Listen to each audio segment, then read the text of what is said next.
Play ball, Las Vegas. This is Covering the Bases with the A's. Sponsored by Big Bully Turf. What's up, baseball fans? Welcome to Covering the Bases with the A's. I'm Mike Davis along with Kevin Bollinger. Kevin, tell us what's on deck. We got a jam-packed show today for you, Mike. Here is the batting order for today's show. The A's 9th overall prospect makes his debut. Jonah Heim continues to come up clutch for the Athletics. Plus, A's Cast host Chris Townsend joins the show, and how the A's top prospects are representing the green and gold on All-Star Weekend. Later on, we'll have a closer look at the A's bullpen as they seek consistency. But first, we're celebrating the debut of Joshua Kuroda-Grauer. 2 balls in, 2 strikes to Kuroda-Grauer.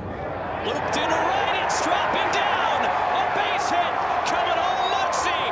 Joshua Kuroda-Grauer ties the game. His first big league at bat is an RBI single. The game tied at 2-2. Breaking ball back up the middle, a base hit. Kuroda-Grauer.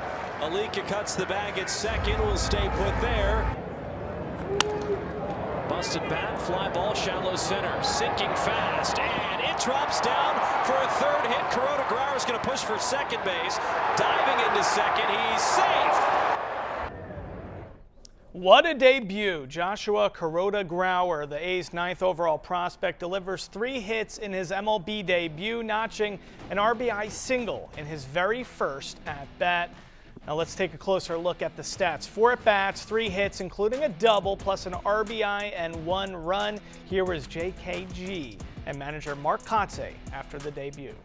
To get the first one out of the way in the first at-bat, just kind of easing some of those nerves and just allow me to go out and just continue to compete in the next at-bats. That was the best thing in my life, getting to achieve a lifelong dream of mine and just thinking about all the people that supported me along the way. For a young man to take a flight, land at 4 o'clock this afternoon, be prepared to have this type of performance. It says a lot about him.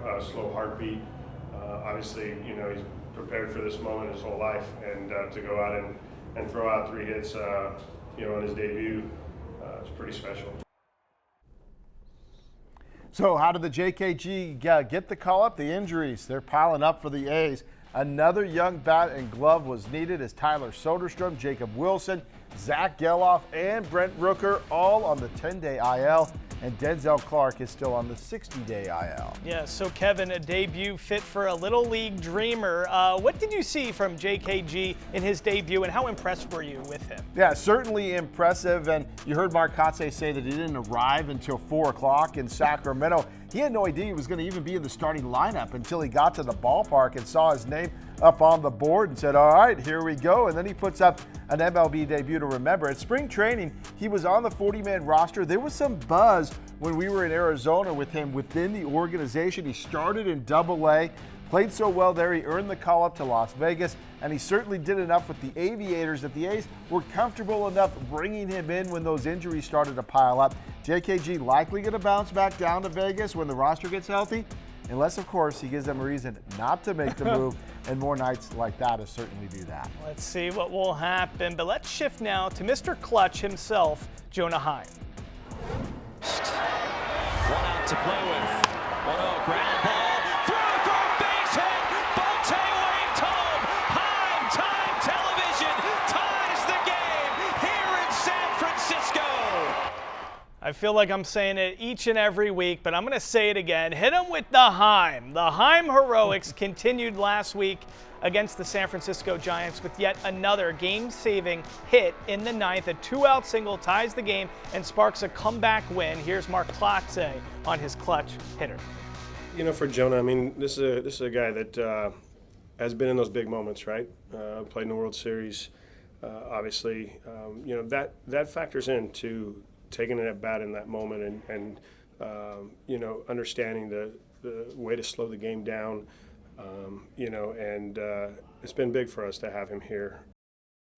All right, so get this. That was Jonah Heim's 3rd game-tying hit with the A's down to their final out in the month of June alone. So, Kevin, let's face it, Jonah Heim is Mr. Clutch. What does his ceiling look like, and do you think he can be an everyday player? Well, at the DH spot, maybe, but let's face it, Shea Langolier's not going to get knocked out of the lineup more than once a week. Still, Heim, though, Heim's bat has come up so big. We were in Sacramento when the team reacquired him, and the A's knew exactly what they were getting, and Heim has delivered. And if he doesn't even DH consistently for the A's, what a nice offensive piece for Mark Leiter to be able to bring off the bench in key situations late in games. Yeah, he only plays better when the going gets tough. Now, the All-Star game we go because let's talk about this because it's just a little over 2 weeks away. And we want you to make your voice be heard Thursday, July 2nd, the last day to vote.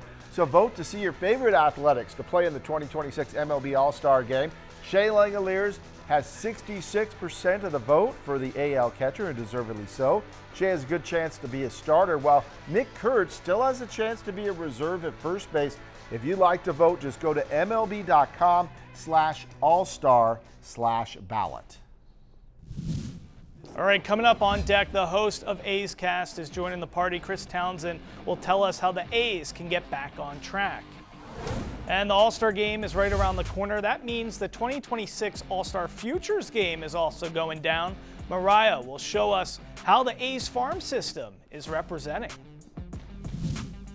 And hey, before we head to break, a little trivia for you. We love talking about Nick Kurtz, the big Amish. He's off to a great start for his career. In fact, over his first couple seasons, only one athletics player really rivals what he's done, and that's Jimmy Fox, who played a century ago for the A's.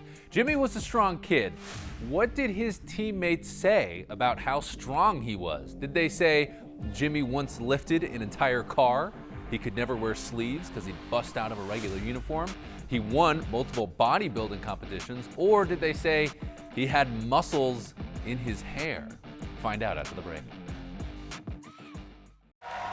Play ball, Las Vegas. This is Covering the Bases with the A's. Sponsored by Big Bully Turf. All right, we're back with an answer to our question, what did Jimmy Fox's teammates say about how strong he was? They used to say he had muscles in his hair, and honestly, that's probably fair to say. As great as Nick Kurtz has been nowadays with 55 homers before he turns 24, Jimmy had 58 in just his age 24 season. He was right out there with Babe Ruth as one of the great sluggers ever, and I mean, looked pretty good with his shirt off too, I guess, right? It's getting a little steamy in this studio. He's still top 20, by the way, all time in home runs and extra base hits, and he's top 10 in RBI and slugging percentage.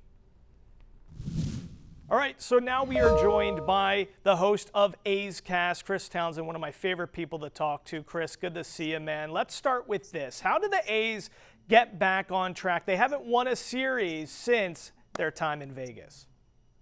Yeah, they haven't won a series at home. It gets even worse. They haven't won a series at home since late April against the Kansas City Royals.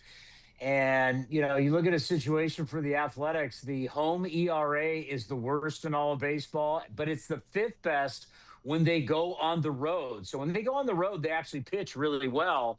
Unfortunately, whether it's been in Las Vegas or in Sacramento, because obviously the ball flies in both ballparks, they've given up far too many home runs, far too many runs. So for them to get back on track, they got to figure out how to get outs and stop giving up so many runs. And now, since the rest of the home schedule will be here in Sacramento. Yeah, it really is an important thing. It's not easy playing in those ballparks. But let's shift to some good news, some positive stuff. Joshua Kuroda-Grauer making his MLB debut. What a debut. 4 at-bats, 3 hits, a double, an RBI, a run. What did you see in that debut that you loved about this kid? Everything about it. It was amazing. He's the 14th Athletic in the history of our organization because you go back to Philadelphia, Kansas City, Oakland, now Sacramento. He's just the 14th guy to have 3 hits or more in his debut, which is incredible. But it's really the story. So he was here in Sacramento with the Aviators taking on the River Cats, flies to Utah. They're trying to call him in the morning. Obviously, he's sleeping in like we all do. And then he wakes up and he realizes, oh, I got to get back on a plane to go from Utah back to Sacramento. And probably was the best thing for him because he didn't sit up all night long worrying about that he was making his debut and worrying about parents and getting people here. He just got back on a plane, got here, showed up, and just had an amazing game. And to watch the reaction of the Dodger players when you start talking about future Hall of Fame type guys like Freddie Freeman and Mookie Betts, the way they treated him when he was on base. I mean, it was like a dream-like first ever game to have the 3 hits, to do it against the Dodgers, and the way the Dodger guys reacted to you, and they basically greeted you to Major League Baseball. It was super special. He's a high contact guy, terrific athlete. We have known that. Our 2024 draft class, I mean, you think about just 2024, you got Nick Kurtz, Gage Jump, and now Joshua Kuroda-Grauer here. That's pretty special. So he's a kid that makes a lot of contact, and he's athletic. So I can't wait to see how this will play for him going forward the rest of the year. Yeah, the A's 9th overall prospect, doing some big things, doing a debut that only little leaguers could dream of. Yeah. Chris, thanks so much for joining us. We appreciate it. Make sure you go check out A's Cast. Chris is always doing some great stuff there. We appreciate you, man.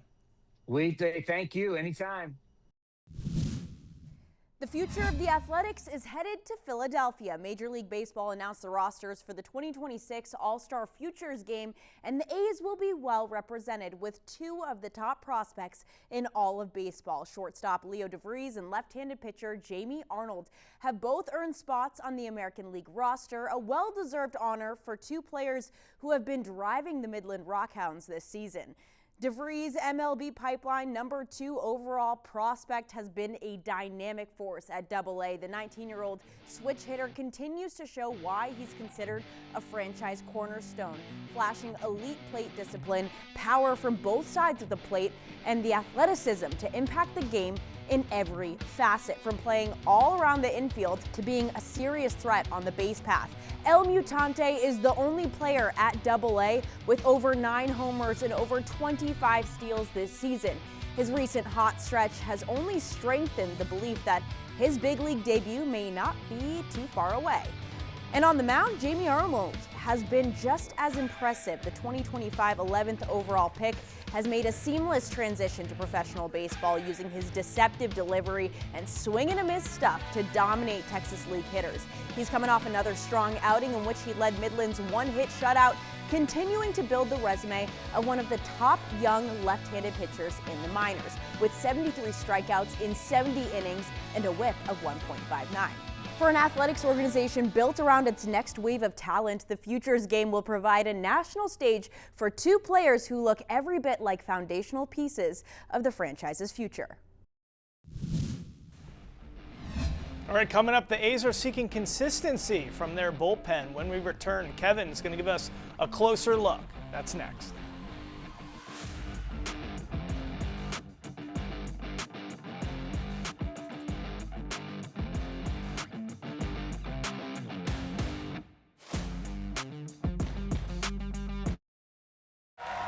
Play ball, Las Vegas. This is Covering the Bases with the A's. Sponsored by Big Bully Turf.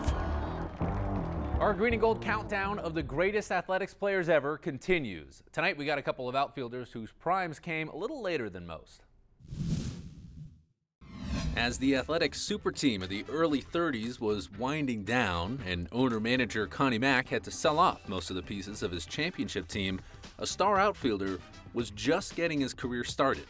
Bob Johnson started his major league career at age 27 and made up for that late start by being one of the most consistent hitters of his day. In his first 9 years with the A's, he always hit at least 20 homers, scored and knocked in at least 90 runs, and he made 4 All-Star games out of 7 overall in his career. Bob had a great arm, leading all of baseball in assists by left fielder 7 times, but his bat was his most valuable contribution. Bob is still top 5 in A's history in walks, hits, doubles, home runs, runs scored, and runs batted in. Another big hitting outfielder for the A's was Dave Henderson, kind of a forgotten Bash brother of the 80s, but still potent with the bat. He made A's superfan MC Hammer proud after coming to the team at 29 years old, flexing in Oakland for the best years of his career, averaging more than 20 homers, 30 doubles, and 80 runs scored and RBI over his first 4 years in Oakland. And as the best players often do, he saved his best for the brightest stage, leading all A's players in homers, doubles, and walks in their sweep of the Bay Area rival Giants in 1989. And next week on Green and Gold Countdown, we're going to keep the muscle theme going. Remember a few minutes ago we talked about Jimmy Fox, muscles in his hair? Well, there might not have been a more muscle-bound dude than one of the guys we're talking about next week. That includes old Jimmy. All eyes have been on the A's bullpen, and it's been hit and miss. It's an area that most think is improved, but in a world where what have you done for me lately, the arms of the pen are the instigator of riding the wave of emotions for the fans. The 0-2 pitch. Good night! Bullpens in baseball are like place kickers in football. When they're on, they're rarely noticed and taken for granted. When things go bad, the spotlight gets turned up, and so does the conversation. For the A's, the bullpen has been a roller coaster, but there's been a lot of rotating arms and not necessarily designated set roles for specific closer or setup men. Offseason free agent acquisition Mark Leiter Jr. says it's an opportunity for everyone in the bullpen to contribute in different ways.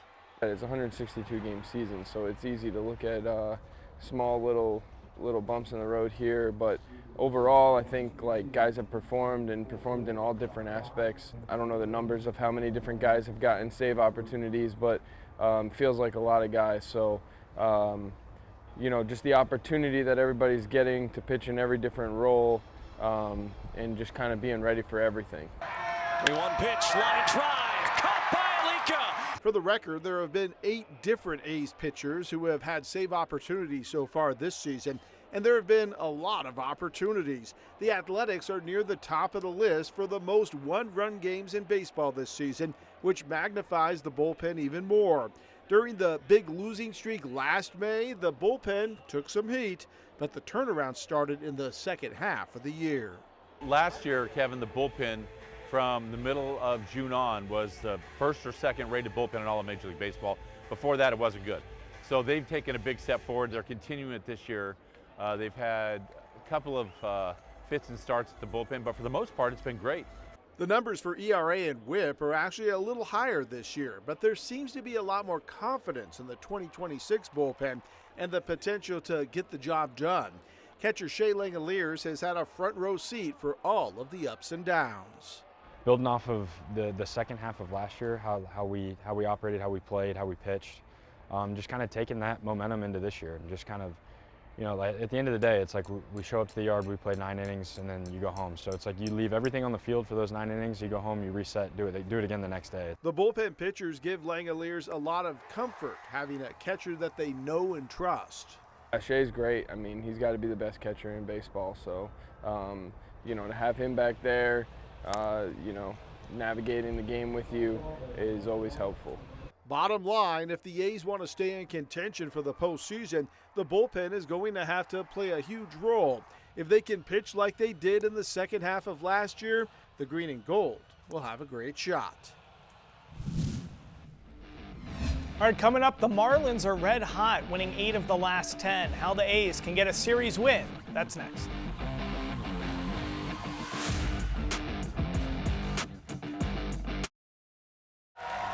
Play ball, Las Vegas. This is Covering the Bases with the A's. Sponsored by Big Bully Turf. This is a great day for Las Vegas. Las Vegas has proven itself to be a great sports town and a great host to professional franchises. It's an epic moment for our 124-year-old franchise. 2028, we have opening day out here on the Las Vegas Strip. 3, 2, 1.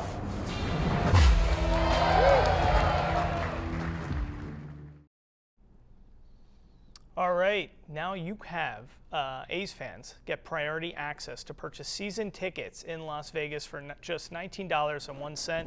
Now current A's season ticket members, Aviators season ticket holders, as well as Clark County residents who secure their spot on the priority access list will receive purchase priority ahead of the general fan. For more information, just visit athletics.com/Vegas. All right, so after wrapping things up with the Dodgers, it's already another series loss for the A's, and it looks like the last time they actually won a series was back in Vegas, Kevin. Yeah, well, they need to get back on track, and they're going to try and do it 4th of July weekend as they take on the Miami Marlins. Yeah, 3 games at home in Sacramento. And the Marlins are hot as of late with a record of 8-2 over their last 10 as they gain ground in the NL East. The A's will be sending Jack Perkins to the mound on Friday, Aaron Savale on Saturday, July 4th, then wrapping things up with Gage Jump on Sunday. Now let's take a look at the last time the Athletics took on the Marlins. We have to go back to May of last year. The guys in green and gold won the 3-game series. Some memorable moments, though, from that series. Gunnar Hoglund got a win in his MLB debut, and Kyle Stowers hit a walk-off grand slam for Miami. So, Kevin, what's the key to the series for the A's this time around as they desperately need a series win? Yeah, they need to get the train back on the tracks, but the Marlins not going to be an easy series. As you said, they come in hot. They had the best record in the majors in the month of June. They outscored opponents 129-78.